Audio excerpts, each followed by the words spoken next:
Welcome to Local Football Flavor, all you team players. In today's episode, we're going to do our Week 2 DFS lineups so you guys can see what we're thinking in our fantasy realms moving forward. So this is Local Football Flavor. Welcome to Local Football Flavor, where we talk to local fans to get the real information of what's going on with their team. Yeah, that's right. So, Bob, we've not done a team DFS before, and I want to start with what your general strategies are because I know that I bring something to the table that's a little bit different with my money management ideas. But I want to start with what your general thoughts are to make it a little easier in constructing this bad boy. Personally, for me, I've been dabbling in this for a couple of weeks last year and a couple of weeks this year so far. And I've just been thinking of the different ways that you can construct a lineup. So, you have the best player available, you have the matchup play. But basically, what it always boils down to, in a way, is you've got to get the best value out of your lineup. That's how you win these things. Absolutely. And it's a half PPR league for all those that have never done this before. It's standard scoring plus half PPR. So there's a lot that you can look up. A lot of players that you might think are matchup, they can withstand any matchup that they play. The Cooper Kupps, the Devontae Adams. You want to find a way to get those guys in your lineup, but like we always say, value is really important. And our friend Mark Tishko, he's a value king. And so when it comes down to stuff like this, you really want to look, okay, who are the guys that I think can pop off that are low value, that could return my money 4 times, 3 times, versus a guy that is too expensive and only returns maybe 1 times the value or 2 times the value. So when we look at something like Jonathan Taylor, who's the top guy on this list at 10,000 of your salary, you're really putting yourself into a bad situation in terms of money management, but he is playing Jacksonville. So will he pop off? Most likely. So I agree with everything you said there. I like to look at it from, let's start with in the running back world, we know that there's at least 7 suitable options. It will just come down to our budget. I like to actually start with the defense because then you can normally find a good matchup that's typically cheaper. And then you don't have to worry about at the end scrambling to get someone under budget and getting stuck with someone who's going to get blown out. I just think it's a better way to establish the start. So I want to see if you're okay with that. And then we'll just go matchup dependent upon what these defenses are up against. Yeah. So when you see the most expensive ones, they're $5,000 with the Steelers. I think when you look at the defenses here, there's a couple good options. Of course, the Steelers at 5,000, that's really high, but New England really, really was terrible last week. We don't know the health. They sure were. Their really offense basically was 10-yard outs. And I recommend anyone to watch the episode of Miami versus New England breakdown to see that their whole offense was 10 yards out and a really poorly designed toss play. You'll be able to see it both in the shorts and in the actual video. I invite everyone to check it out. Miami was not intellectually superior by any stretch. They were just playing mental midgets. And yes, I am talking about a Belichick team. Joe Judge and Matt Patricia have no idea how to call an offense unless they have time to think about it in advance. Yeah. But sorry, not to advertise the other show we just did. I think when you're looking at this, you're seeing this last week's points, and you've got to put last week's points off to the back burner for defenses because you really never know. You can guess sacks. You can predict interceptions, you can try all those things. But when you really look at what's going on here, like, all right, I'm looking at dependent. I'm looking at the Rams at 4,600. They're playing a Falcons team who, for all intents and purposes, seemed to play over their abilities last week. I'm going to disagree with you that, Bob, but New Orleans defense is pretty good. So I'm cutting the Rams. I'm not picking the Rams. Okay. They do have a lot of talent on their defense, but the fact that they were able to put up points against the Saints defense that was pretty good. Marcus Mariota is always a wild card for me, at least in past historical performances. and Atlanta's offense, like I said, I think they played over their ability, but that's not saying that they don't have a good ability to score. Like I was dogging on them early in the season for sure in preseason, but Drew London looked really good. Kyle Pitts looked really good. Cordarrelle Patterson looked really good. So the joy of I'm not that touching Falcons that. game when I went through that, breaking down the film, which again is also out there. They were always on schedule. They were getting really good at 3 to 6 yard play action dump offs, which was a key to their point, and they were really opening up some big running lanes. So Atlanta actually, their offense was very efficient. And Yeah, I'm serious. If they could run the ball and they create the holes that they were doing before, that could be a playoff team when it's all said and done. that's It was gross. really it was a well-run machine. Or New Orleans offense or defense was Yeah. struggling. But as Now- soon as they stopped putting pressure on Winston, that was when it was, because it Right. took the New Orleans offensive line 3 quarters to basically get itself together. And then once Winston had 2 extra heartbeats, really, he ripped them apart. So Now- Atlanta's defense at this point, like I said, very speculative. That's the most optimistic view you'll ever have of Atlanta. And after watching films from later weeks, we're not sure we'll have it. Week 1 is still let's Right. overreaction weekend. But where I like to go is to look at defenses that are at home, because intrinsically you have a home defense, and Right. normally you can find a good cheap one down there Now, that here's will what do I'm some looking at stuff. here. I'm looking at Cincinnati's defense. Cincinnati's sitting at 3,900. Go up. 3,900. Our best. Okay. They are not at home, Mhm. but they're playing Dallas. Now, when they played the Steelers, you can see that they got 2 fantasy points. Mhm. Now, I'm not saying this is your best choice, but I think to start with, I would plug this team into my lineup, and I would say, okay, can I build something off of here? Because we're looking at a Dallas team that is pretty Cooper much Rush. in shambles. Yeah, I can't fight that. So yeah, We don't know what's let's going to put them happen. in. It's a potential, because when I'm looking at the other teams, the only other team that's at the bottom of this list that I think has the potential to do decent might be the Jets. Oh, see, I actually believe there's 2 teams down here. I believe Jacksonville has a very good chance of just shutting down the Colts. For some reason, the Colts cannot win in Jacksonville. The Colts had a lot of mistakes in last week's game that you think that they'll clean up from week 1 to week 2. But the Jags have a very good front, and Matt Ryan ain't exactly mobile. So Right. And when the Colts beat you, they're not designed to blow you out. They're designed to basically get a lead and knock.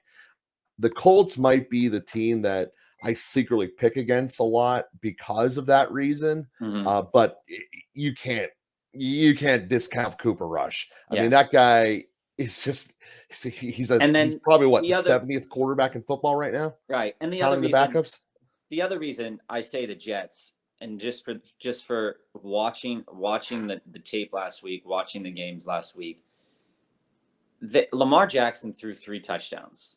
But we're talking about a very, very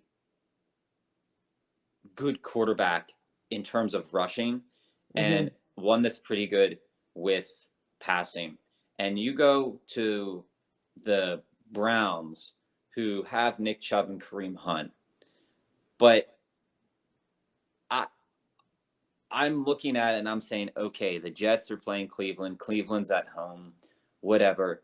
It's they held Lamar Jackson to 3 touchdowns. I know it doesn't sound good, but that's okay when we're talking about the bottom of the barrel here. And could they make Jacoby Brissett cause more turnovers with Jacoby Brissett? Will they stop the rush? I mean, I didn't look at the numbers in terms of the rushing offense, but if that's what Cleveland has, it's all Cleveland has. All Cleveland did. Cleveland won that game for 2 fundamental facts. The first is Baker Mayfield on the other side had 4 turnovers. And the second was all Cleveland did was run the ball. When Jacoby Brissett was forced to take over, that's when Cleveland's offense stopped. So Jacoby Right. Brissett compared to Baltimore situation, it's not comparable. Like those three defenses are probably the three defenses that I'd target, depending on if I want to increase my budget on another player by 400, by 900. Those three levels I think are really would be really good. Yeah, well, let's start with Cleveland or Cincinnati rather, because it gives us the flexibility of throughout the process. If we need to get some extra money, we can slide down to either Cleveland or the Jets or the Jags. Yeah. So the next then I'd go wide receiver here. I go wide receiver. All right. I know a lot of people like to do quarterback, but I think it's really important that we find a wide receiver who is matchup proof. That's Cooper Kupp. I mean, I personally believe it's worth spending the money on Coop. You're either taking Cooper Kupp or Devontae Adams. You're also thinking about Deebo Samuel in this instance, and here's why: who's Deebo playing? I heard a stat that San Francisco has 130 yards rushing per game at home. What? Okay. That's crazy. And so you're looking at Jeff Wilson coming in the game, and Jeff Wilson has. I had to have passed him by now, right? Like I missed him. Yeah, it's up. He's at 8,000. Oh, okay. All right. He's right here. Okay. Averaged more than 2.7 yards per carry. Mm-hmm. But he's your starting running back now. But like we said last week, Deebo Samuel is actually the starting running back and wide receiver here. So I would highly consider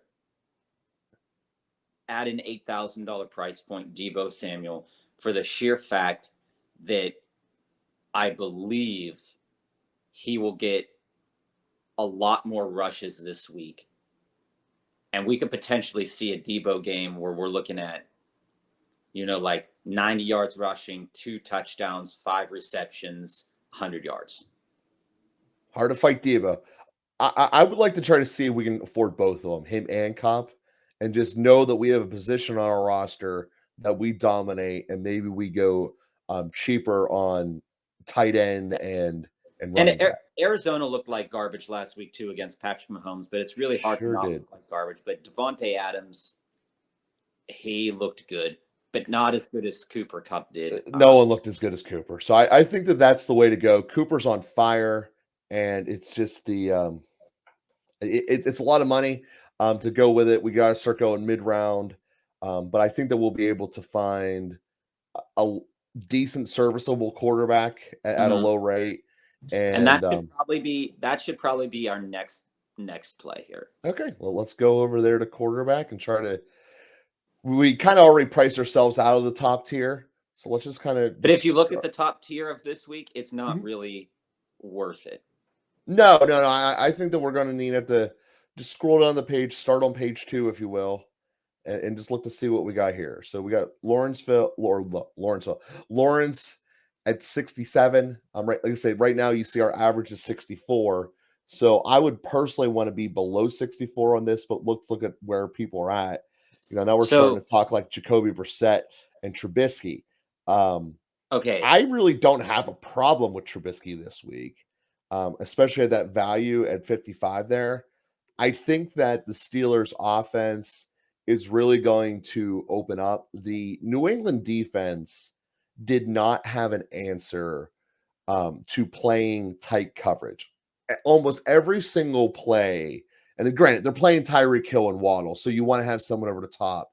They were playing cover 1, low blitz rate, and lots of open space on the field. I think that this is a great situation for Mitch Trubisky and this isn't just Homer Steelers talking.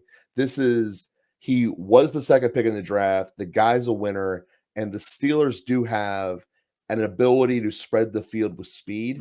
They're not necessarily known for it. They're not like a Tyreek level. I'm not going to try to say that, but there will be holes in this defense if for no other reason New England doesn't have the horses to stay on you. And that's where I would personally want to go, is the Trubisky route, because it gives us basically the extra $1,000 to go play and get a decent running back. Now, who's underneath him?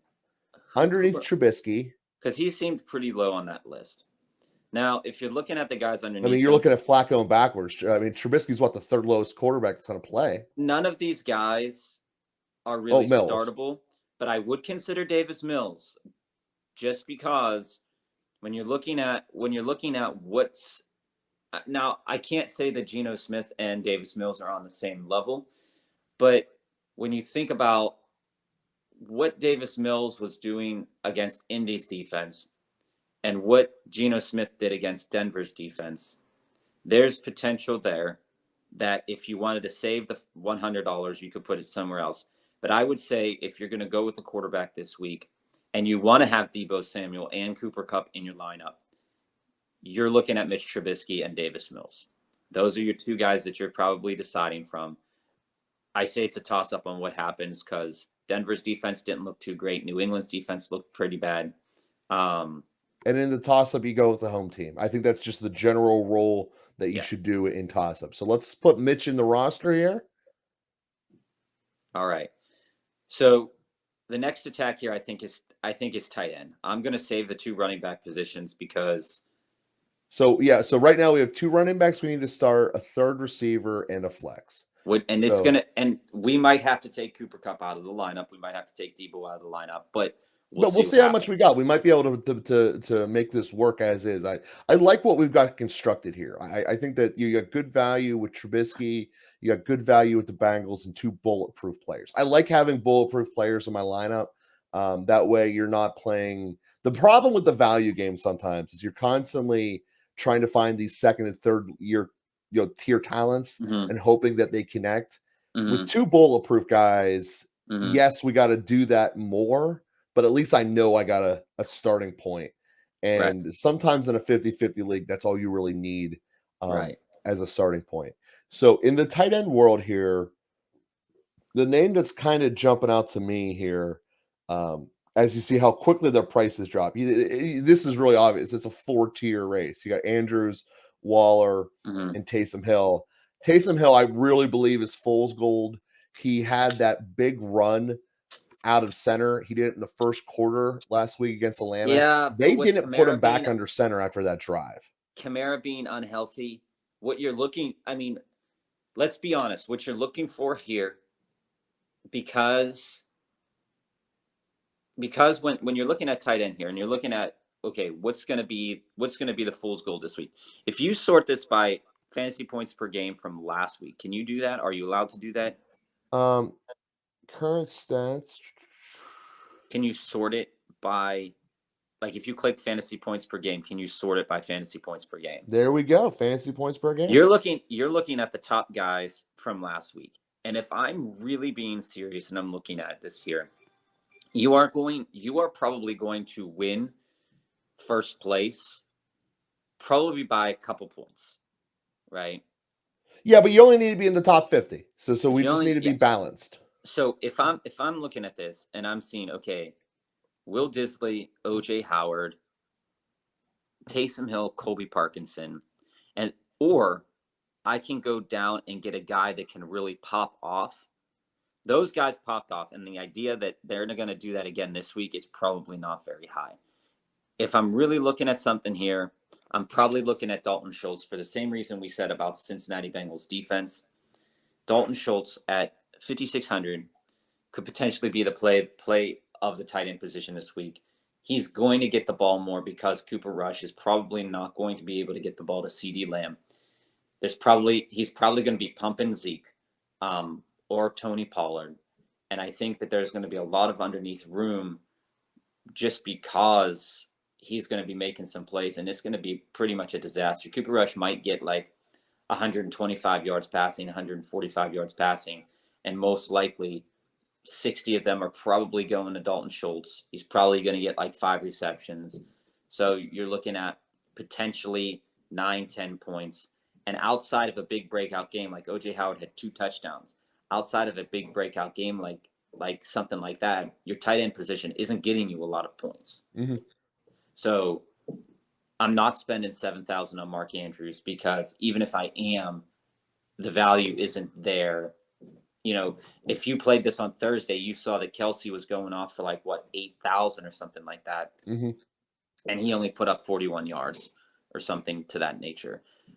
The only other guy I look at this same value range is TJ Hawkinson, because this game is being billed as a shootout. Amon-Ra St. Brown, DeAndre Swift, like we talked about in one of our shows earlier, he's a little bit banged up. Could they go to TJ Hawkinson more? There's potential there. Also, I'd consider Tyler Higbee. Los Angeles Matt Stafford is a weird player insofar as he loves Cooper Kupp.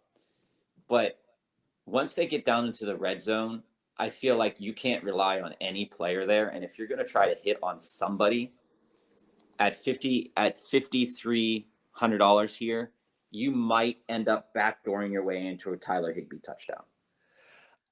I obviously I selected Schultz, and the reason is that I agree with you on your analysis. I think that he is going to get target volume, and he's the most predictable of any tight end that's going to get the ball forced to him. He might be the only one with double-digit targets that I can tell you right now. What he'll do with the targets, I'm not sure with. I do know that Cincinnati was bad against the tight end in their last game against Pittsburgh. And if I get a guy who I know gets targets, and I know that Cincinnati entering this game has basically one job: take CeeDee Lamb out of the game. That should open up Schultz. And Gallup's also not playing, so he is the number 2 target in a very pass-happy offense. Now, granted, it's going to get reduced, but I can see Schultz just getting forced a lot of, 10-yard ins, not really doing anything flashy. But when you look up, he essentially crock-potted the game. How I see that game build playing up. out, this is how that game's going to play out, I feel, is whenever Dallas is on offense, I feel like it's going to be Zeke, then passing play to Schultz or Pollard, turnover on, like punt. Then it's probably going to go try to get the ball to CD, Zeke for 3 yards, punt, right? So I think the game script is going to look a lot different in Dallas. Oh, they're also going to be getting blown out. It could be pretty bad, but also, this is a good opportunity for Trayvon Diggs, right? Where he was pretty bad last year, but he did cause a lot of turnovers. Could it be another game where Joey B gets his clock worked? I don't think so, but there's potential there for that to happen. So this is a really gross game. It is. I don't think it's going to hit the over, but we're not worried about that. I think Dalton Schultz is a good play.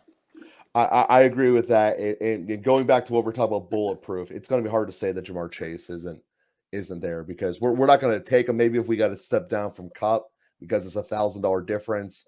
Jamar Chase to me is prime, because the only person on Dallas, Diggs is going to be covering him, and Diggs is notorious for letting up big plays. Like I said, he's bad, but and Parsons, if he doesn't get home, Burrow likes having his revenge games and not looking bad 2 weeks in a row. And I think Jamar Chase is a very good option. And what I would like to do, Bob, is somehow see if we can save enough money and get Chase in there too, and just go completely insane at the receiver room. Yeah, it could be totally nuclear, but we got to look at the running backs. All right, so let's see if we can get some guys.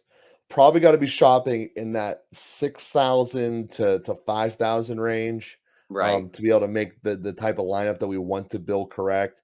And it's not a discount on any of these guys above here, but let's start around here. Here's the gross stuff. When we're looking at these guys, we don't know a lot of these players. We don't know what their timeshare is going to be like. Well, Melgore got more carries than Devontae last week. And that was in a game where it was at Seattle, obviously. So that tells me until that changes, Melgore is completely startable. Obviously, we're looking at the 6,000 range. We're not going to buy a true stud. But here's what I'm looking at. I agree with you with that. I'm looking at Breece Hall and Michael Carter. Together, they scored 20 points against Baltimore's defense last week. And you're looking at Chase Edmonds, who is the starting running back playing Baltimore this week. Now, both Breece Hall and Michael Carter add something different to their offense. and they're two different players, two different play styles. But if I'm looking at 6,000, I'm looking, and I want to build the most optimal lineup here. Even though Baltimore's defense is really, really good, like we said about I think their game plan is to game plan around Tyreek Hill and Jalen Waddle. And if for some reason Miami is able to get down into the red zone again, I think that Chase Edmonds might be able to get a touchdown this week. I feel like he's going to be targeted in the pass game. And I think that he's going to accumulate at least 50 yards here. I know 50 yards isn't great, but well, for the way we're building the team, it's very serviceable. And again, when you look at what happened last week with the Jets, even the Jets were in a negative game script almost the entire game, and their running back still got a cumulative total of 20 points. Yeah, I'm all for Chase Edmonds. Again, breaking down that Miami footage, their 2 touchdowns, one was a scoop and score from a strip sack, and the other one was a slant that Waddle caught at midfield, essentially, like the 35-ish, maybe more accurately, but somewhere around there, and 3 New England players actually tackled each other. It looked like one of those cartoons where you come in, you see the gray cloud of all the people punching, and then the one guy runs out. That's what happened. We had 3 guys tackle each other, and Waddle just somehow ran out, and Waddle's fast, so he ran the rest of the way faster than every lineman. Right. So my point is they didn't really have a red zone offense, but the one thing that they did consistently in that game was hand the ball off to Chase Edmonds. Chase Edmonds was basically their only back. I didn't like exactly how productive he was, but I liked that there was no real competition for him, and he was getting the ball. There was talk about Mostert coming in, and I just didn't see it. So I like the Chase Edmonds. I also like the Melgore pick for the volume option at this price range. So here's the thing with Chase Edmonds last week. Chase Edmonds had 12 carries, 25 yards, which is pretty garbage. But then he got 4 receptions for 40 yards. Now, if you look at who got carries in that game, they only had 23 total carries in that. And it's not like, and Mostert got 5. Now, like I said, it wasn't extremely productive, but on the whole, their offense wasn't productive. And Tua was very unproductive, but Tua can complete a short pass. And that's why when they kept Hill close to the line of scrimmage and Edmonds, those were really probably his biggest plays, was dump them down low, with the exception of broken tackles, because when Waddle broke a tackle and then Hill broke a tackle as well, they got a lot of yak. And so, but the consistent play they had was underneath 5-yard outs, and that was Hill and Edmonds. Right. And here's what I'm looking at. Against Baltimore, the Jets only ran it 17 times, 16 times with their running back. But they gave up 13 receptions to running backs. And yeah, Chase Edmonds 100% the pick. Then you're selling me more and more that FanDuel has underpriced him more than we should be taking him. I mean, he might not blow up, but I'm thinking that he gets more than 8 points from this week, and I think the boom potential there is pretty high based off of what I'm seeing and what happened last week with these teams. I agree with you there. So are you good with Melgore as the second running back? I actually am not. I am not good with Melgore as the second back. I want to take a look at Rex Burkhead at 5,800. Okay, let's go down the Rexy. I know it's only $200. Also, I'm thinking about Travis Etienne at 5,800 as well.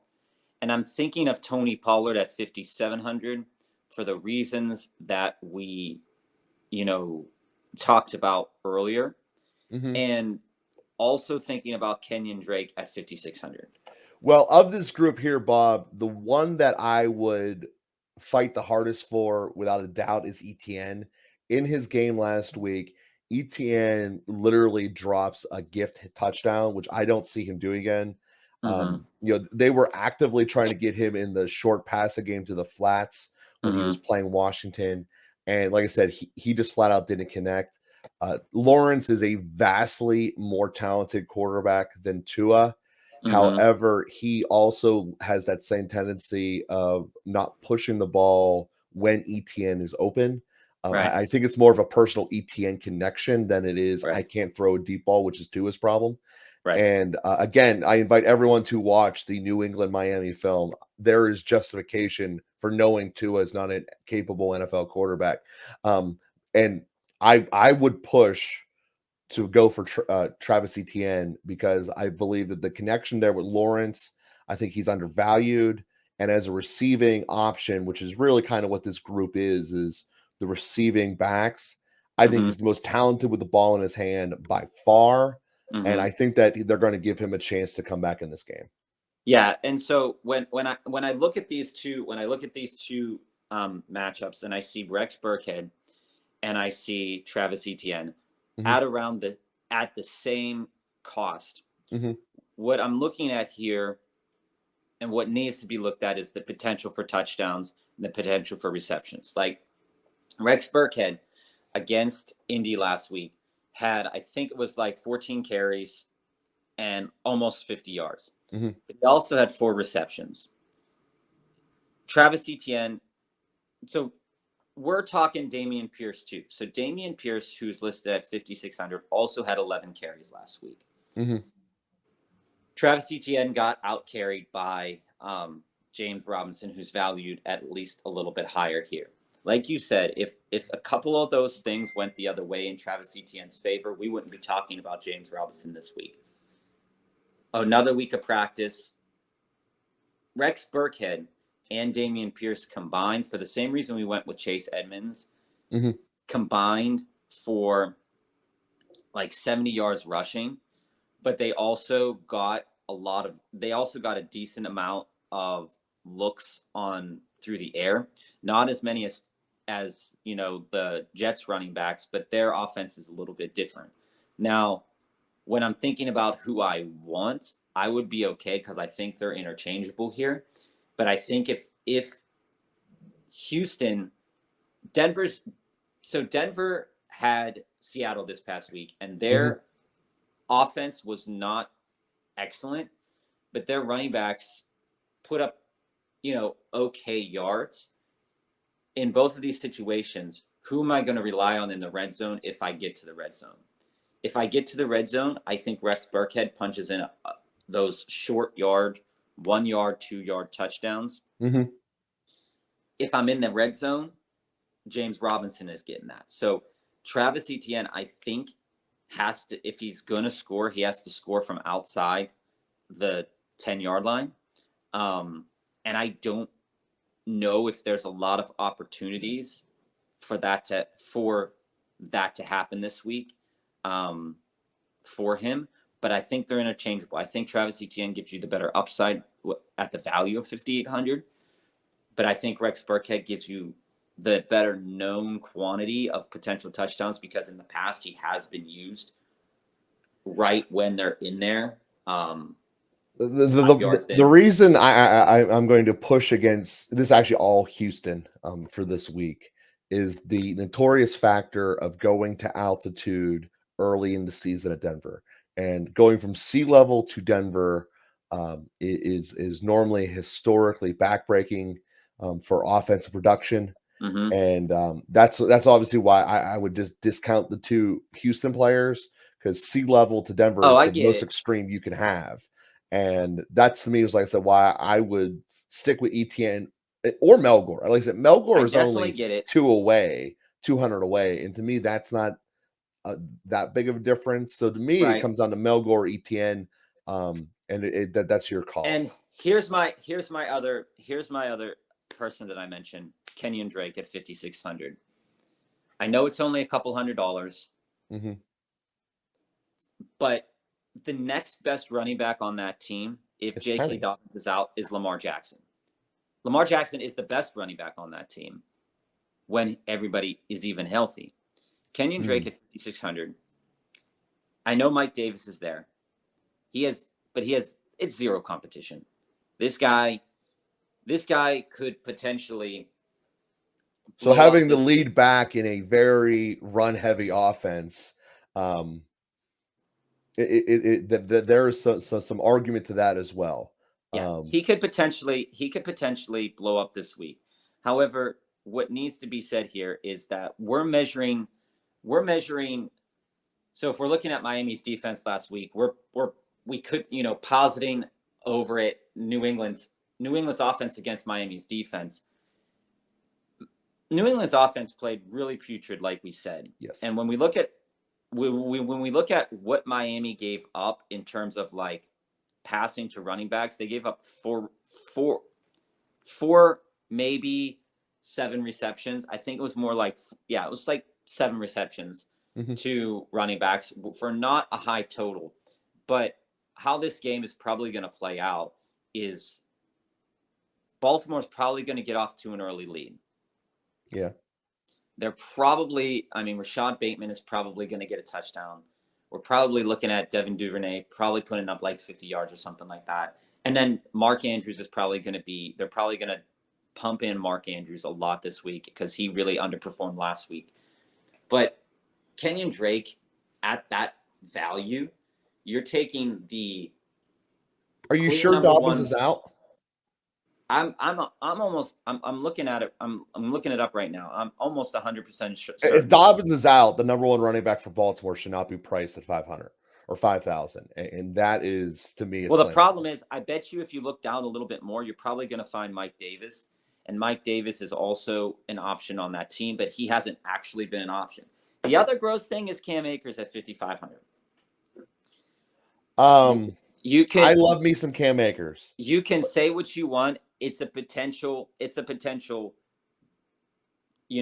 worse. But if we're only talking a $500 difference, I know I have a safety blanket in ETN and Melgore. I know Melgore is getting half of the carries against the Houston team that's going to be tired of altitude. And where's Jeff Wilson at? Do we see Jeff Wilson anywhere on this list? What's he priced at? Find him here. Search him and see what he's priced at. He's not coming up unless he doesn't spell Wilson normally. Is there a chance he's listed as a tight end or as a receiver, rather? No, it'd be Wilson. Just type in Wilson. W-I-L. There's no W-I-L, period. Type it into this player search down in the bottom. Okay. It looks like Dobbins might play. He's questionable. So, Jeff Wilson's at 6,300. I'm okay with ETN at 5,800. He has the better potential to go off. With Dobbins being questionable, I don't want questionable as what's going on here. Yeah. I say if we go with anybody. To me, it's either Melgore or it's ETN. We want to go with ETN. I'm fine with it. I think Javonte Williams could go off. It is what it's when you're getting ETN, at least we know, has a pathway to receptions and a pathway to points. We're not sure that we have that with with anyone else. We're sitting here now. We can put our next wide receiver as Jamar Chase. I think we should. I think that's what we really built this thing up to be able to afford Jamar. I think that's the right choice, and it still leads us. And now we're sitting at 5,800. Which basically is the same neighborhood we were just discussing with ETN. We also, here, let's click the flex options here, go down to our price range. We've just built, this entire team was basically built for those studs of those receivers, right? Yeah. So let's even start at 6,000 because we know that we had a little bit of nudging around that we could have afforded here. Especially with our defenses. We have a potential of a 900 swing if we go with Jacksonville's defense versus Cincinnati's defense. So you can be looking at anywhere in like the 6,600 range down. So all right. So let's get up to here. We'll start here at the 63 range here. Is Bateman a better potential play than? So I guess what you got to think about here, right, is the defensive value. Who has the better chance to score a defensive touchdown? Because I guess that's what you're looking for out of the defenses here in DFS. Which one could potentially pop off and score defensive? The one who's playing Cooper Rush. I think that's your best chance for turnovers. I think that was the right choice there. Let's just stay in our price range and see what's here. Elijah Moore is a guy who gets targeted a bunch in the system. He just didn't turn it into anything last week. He did not. You're looking at TJ Hawkinson again, 5,700 in a game that could potentially be a shootout. This is the guy right here I want to target. Because Curtis Samuel was active in that game last week. Yes, but historically speaking, and this is just historically speaking, from my experiences with Curtis Samuel, now I could be absolutely incorrect about this, but Samuel has been one of those guys, and I'm actually going to look it up here to make sure. Look at his targets last week, because he was targeted. To make sure I'm not going crazy, I feel like he is a guy that can be eliminated from the game script very, very, very, very easily, historically speaking. Well, he wasn't last week. I can tell you that. He had the ball. It was basically he had 8 receptions. He had 8 receptions last week. On how many targets? Hold on. I'm looking it up right now. On 11 targets. Yeah, I mean, you get double-digit targets. I think you take that every week. He was targeted 11 times. Now, I know it's a different quarterback, different situation. But when I look at just some of his numbers here. See, dude, that Washington offense was not the same as last year's. There was space. They were throwing it deep. You're right. You already said that they're trying to turn into a shootout. I like jumping in that, especially as the flex, just a low value. Where's Jahan Dotson at? Jahan Dotson was the guy last week. Is he? Dotson's the guy who got the touchdown. He was not fed the volume. That's why I'm saying Samuel, because he was fed the value. But Dotson's at 55. He's actually less than Samuel. So I know you can't predict touchdowns. I know you don't really want to predict touchdowns, and you're right. He had 3 receptions last week for 2 touchdowns. But in a volume will eventually win out, and Curtis Samuel did get a touchdown as well.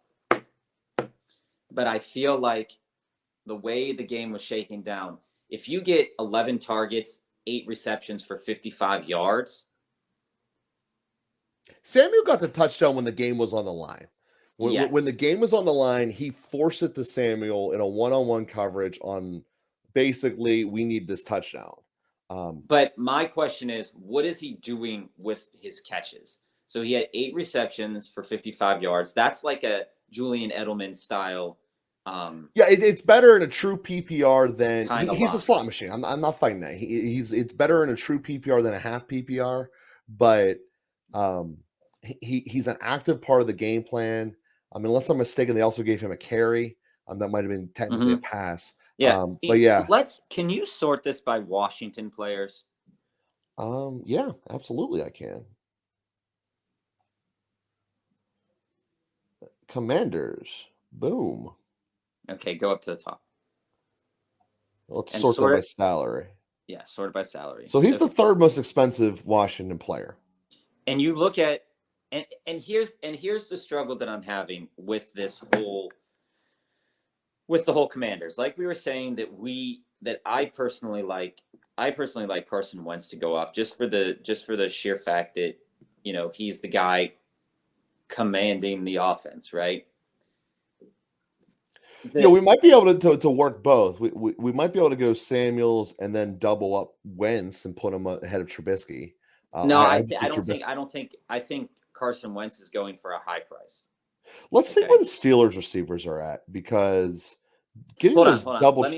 Let me just say this. Okay? Finish this point. Okay, Terry McLaurin, who is historically the better receiver here, I guess. He is. He's a better football player.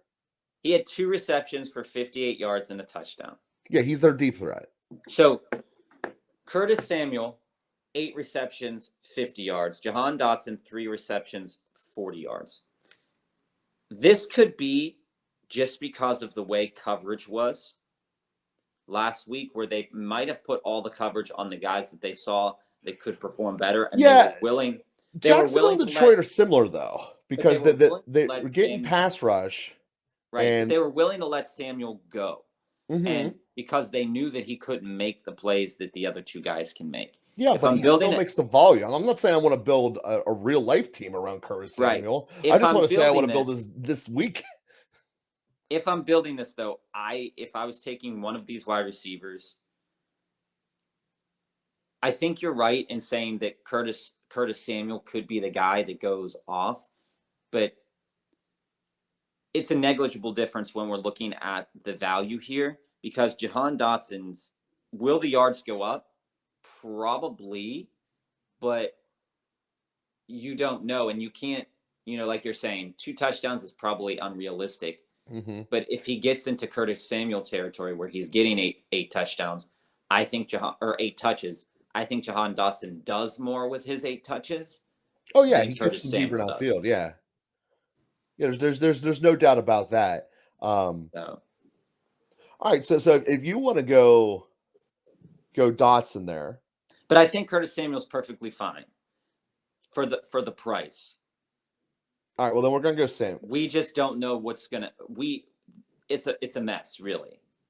It's a mess, but the Jacksonville and Detroit both are built their defenses to be pass rush first, coverage second. That's the mode that they built their defense in, and they both have high end talents on their pass rushing up front.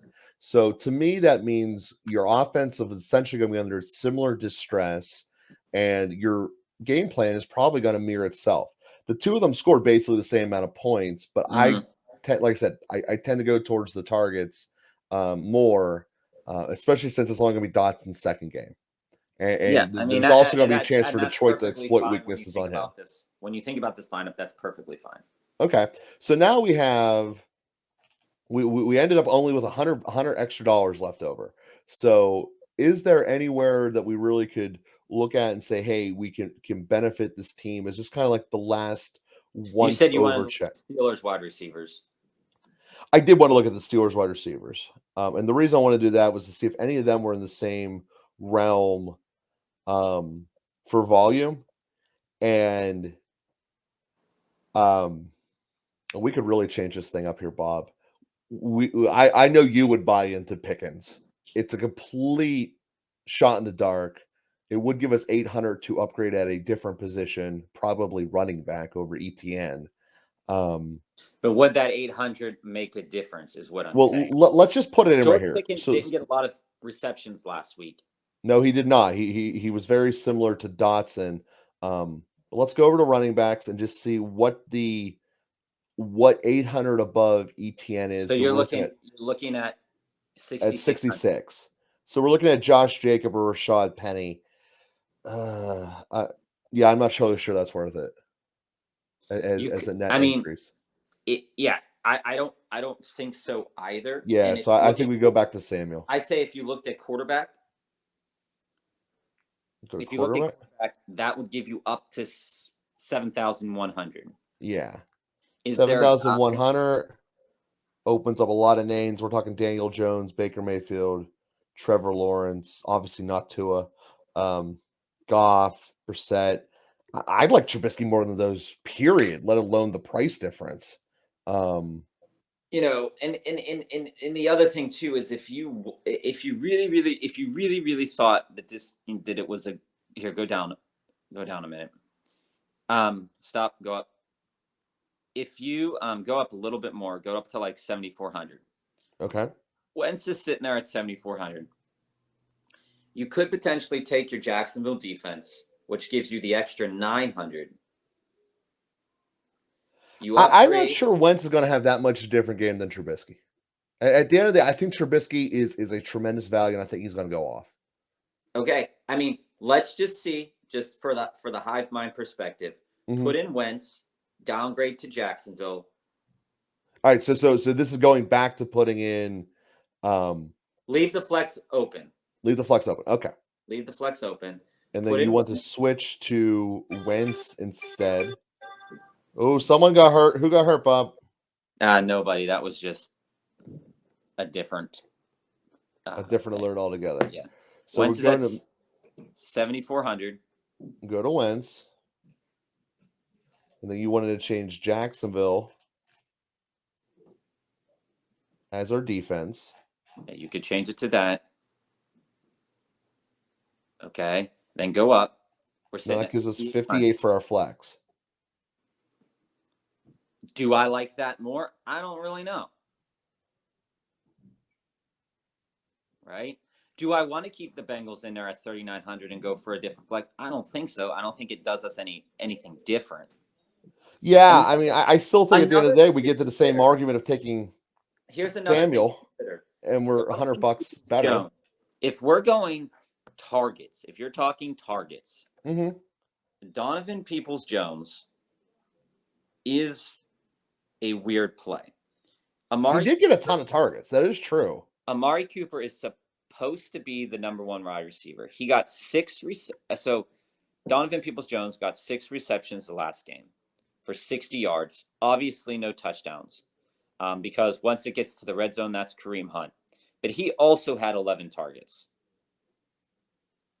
And he's playing a vastly inferior defense. Yeah, my fear with Cleveland, and this is just for any Cleveland receiver this week, is last week they had gotten so many extra possessions by all of the Baker Mayfield turnovers, and they had a lead for the majority of that game, and all they did was run it. Like they tried to keep Jacoby Brissett out of that game. Right. And against the Jets, all they should be is having a lead and having to do is run it, turnovers aside. So, yeah, I mean, I agree. I trust Wentz more than Brissett by a million miles. Here's something gross I want you to think about. Can you downgrade Carson Wentz back to Mitch Trubisky? Sure. I'd like that more anyway. Leave Jacksonville's defense in there. Oh, and we're going big money. We're going to swing for the fences on someone. I like this. I like where your head's at. Where's Trubisky? And we're looking at $6,700 now. Oh, I like this. This puts us in a different stratosphere. So Brandon Cooks, to me, jumps off the page. He's going to be that number one weapon by far. I know he's the most expensive. Kirk also jumps off the page to me. Christian Kirk. Brandon Cooks go down. Bateman. Even Judy. Jeff Wilson, like I said, for the reason that we picked Debo. Jerry Jeudy. I'm sure Cortland Sutton is around there somewhere. DJ Moore. We don't know about Carolina, what's going on. Jarvis Landry had a lot of targets last week. He did, but I don't expect that to stay. Olave looked good. Yeah, I mean Tampa has a decent secondary, so I don't want to touch New Orleans pop off passing game just for the simple fact that how much pressure Atlanta was getting on them. This might be the game that Jameis Winston gets hurt again. Like they weren't really able to protect him. Yeah. So if I'm looking here, I'm at 6,700. Yeah, I like I said, I like Cooks. I like Cooks a lot. But again, I did say that whole thing about let's not target Houston. Christian Kirk got fed a lot of balls to him last week. Now we're taking 2 of the Jacksonville targets. Is that direction we really want to go? I mean, you could, if you chose to, you could take Christian Kirk and then upgrade to Melvin Gordon. I don't think Melvin Gordon provides you the same upside as Travis Etienne does. But he does provide you a higher floor. But when we're thinking about fantasy, the higher floor isn't always what you want to go after. Yeah, no, I get you there. Because if Javonte Williams starts going off, Melvin Gordon's not coming in the game. That's true too. But same thing goes with Travis Etienne. I gotta say, Bob, overall, I think I'd like this lineup. Like I said, How about each of us kind of give an argument for each player about why we took them, and we'll just use that as the conclusion of this episode. So, I mean, my top guy, my obviously you can go anywhere you want in a DFS lineup, and I know that taking Jacksonville's a risk because Indianapolis, Pittman's hurt, Jonathan Taylor can run all over them, but it comes down to turnover potential, and I think Jacksonville's defense isn't as putrid as it has been, but there's been a lot of times that it's been really, really bad. But I don't think they give you negative points this game. The guy that I mean, this lineup is built around 3 stud wide receivers. We saw it last week that stud wide receivers last week performed really, really well. And I know Deebo Samuel is a risk, but I think he scored 11 points last week in driving rain. They're now back in San Francisco against another inferior defense. This is the potential for Deebo to have the game of his life, dare I say, where you might see it at 30 points, 40 points. Trey Lance might not be able to give him the ball downfield, but Deebo's a guy that can make plays. He is the linchpin of the lineup for me. I think Jamar Chase is matchup proof. I know that's really bad to say sometimes, but Joe Burrow is gonna rock them. The only thing that could get in the way is if Cincinnati gets a really big lead and then Jamar Chase doesn't see the ball and it's just the Joe Mixon show over and over and over again. But with the health of T. Higgins being out with a concussion, I think this is a good call. The other play is Cooper Kupp. Cooper Kupp is Stafford's guy. And in a game where Atlanta could go neck and neck with the Rams, this play, you could see him go off for like 180 yards again and 2 touchdowns. It's going to be disgusting. The running backs are who they are. They have the potential to go off. They have the potential to really lay a goose egg here. I like it. Perfect. Yeah, I really like it too. I think it's something that, especially in a 50-50 league, that, you only need to be better than half the people around you. And I really think there's a lot of upside here. I think it's going to be a good bet here, and I think we're going to go forward and making it. All right, let's do it. Perfect.